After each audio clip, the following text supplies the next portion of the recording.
What is up, players? It's Wallboss Tay up in this mud. Today we're doing a tertiary objective for week 3. We're looking at one squad in our July painting challenge, and we're kind of giving you a little bit of fluff and history on them. So this is the group that I chose. It's a standard Imperial Guardsman squad. There's one sergeant in the back, and there is 9 other guys. So the fluff that I have for them is that I haven't come up with a unit or regiment designation yet, but I'm thinking of going with the Vostroyan 662, because that is kind of like the number of letters that are in my name. My first name, my last name, and 2 is because I'm a junior, so JR. So I think the Vostroyan 662nd Light Infantry sounds pretty good for my entire force. So this squad is they're known by their sergeants, right? So I would call this squad Squad Stanislavsky, after the Russian actor / director, the great Russian actor who revolutionized acting and stuff. So Sergeant Stanislavsky is this guy in the back, and he's pointing, and the fluff behind the squad, Stanislavsky is just a name. The fluff behind the squad is that they are a mixture of Vostroyans who have been fighting with the regiment for a long time, with a couple of new recruits. So we've got 1, 2, 3, and 4. These 3 guys with the gas masks, and this one guy without the beard over here to the right. Those are the 4 young guns in the group. And I say young because they are the ones, you can't see that they have mustaches. So I'm going to say they're only like 17, 18. And these other guys with the mustaches have been fighting together in this regiment for a long time. So they've kind of gotten to know each other and their quirks and stuff. And this guy with the flamer, he's been on flamer duty for a long time. So even though he's got a mustache, and he is already getting up there in his 40s, 30s, 40s, 50s, he's chosen to wear a gas mask to keep the toxic fumes and stuff from getting to him. So their most well-known action in combat, I haven't played any games with them, so this is just fluff and background and fiction, is that they were able to dig in and hold their ground against a Dark Eldar raiding party. After reading the Iron Harvest from Guy Haley, I really like the idea of guardsmen kind of holding their own against alien, just impossible to understand alien intelligence and tactics and stuff.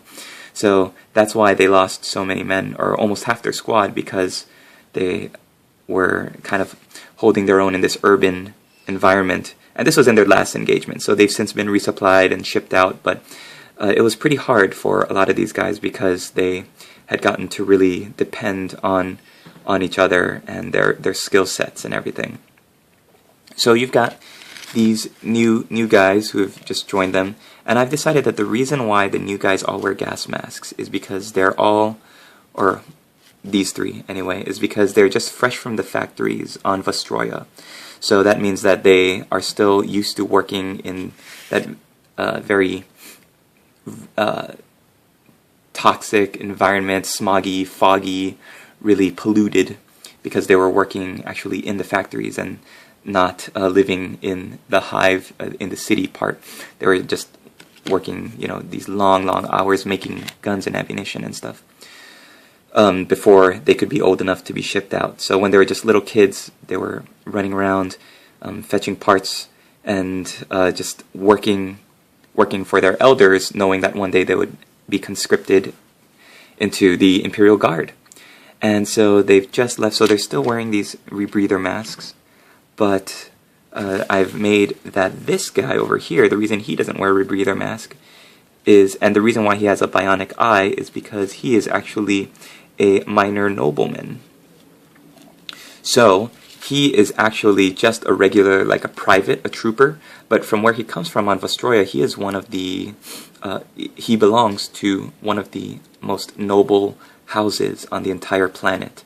So he at this point in the story, he's still kind of cocky, and he's still kind of, he's one of the guys that does not see his duty to the Emperor as, you know, being worthy of him having to leave the luxury of his lifestyle, being a rich, pampered, young playboy, even though he was only like 14, 15, 16, but I think he misses home, he's homesick, he does not care for war as much as everybody else in his family does. So it's going to be interesting to see how his character develops if I continue writing the fiction for this group. But another interesting dynamic is he is the only one who has not come up from the working class. So all of these guys had to work for his family, or their families all work for his family back on Vostroya. And I think that's interesting because he's the freshest, the greenest, the most inexperienced member of the squad now, but technically, socially, he is their superior. Although that doesn't really fly here. And usually the officers or the noble-born would get placed into lieutenants or officer positions. But the reason why he hasn't is because his family had known that he was a troublesome kind of kid. So they said, no, stick him in the line infantry, stick him in a squad where he'll learn some humility and his place and stuff.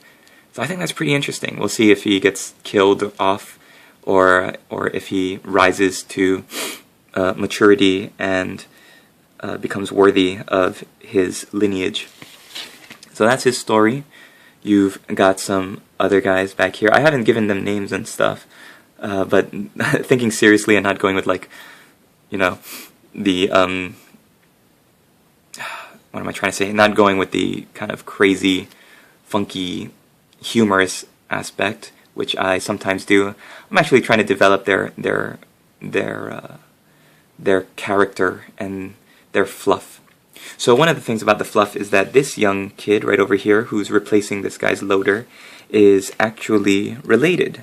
The two of them are related. He is this boy's uncle. So because they are from different families, he was the firstborn for his family, and this was the firstborn for his family. So they're actually related by blood. So he's kind of elected to take him under his wing, train him to be a heavy bolter operator one day.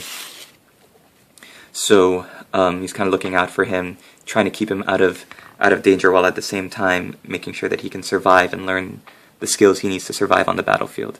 Sergeant Stanislavsky, we can say, has been at it for most of his career. That's why he's got a white mustache. He's getting up there, but he still cares about his men and about keeping the traditions and honor of Vostroya alive. So Stanislavsky's squad, Squad Stanislavsky is what they are called, and they belong to the 662nd Vostroyan Line Infantry, or massed infantry kind of regiment. So that's them, and currently they are now fighting with this new squad. They're ever since being resupplied. They are back together, and they have been training on the troop ship, which was carrying them through the warp, and now they've landed on this new planet. They're seeing for the first time if they can work together with all these new kids, and this new dynamic of the rich versus the poor, and see if they can stay together, survive, and make it through the war. Alright, thanks for watching, players. I look forward to seeing all of your fluff videos for your tertiary objective number 3, and we'll see you in the next one. Laters!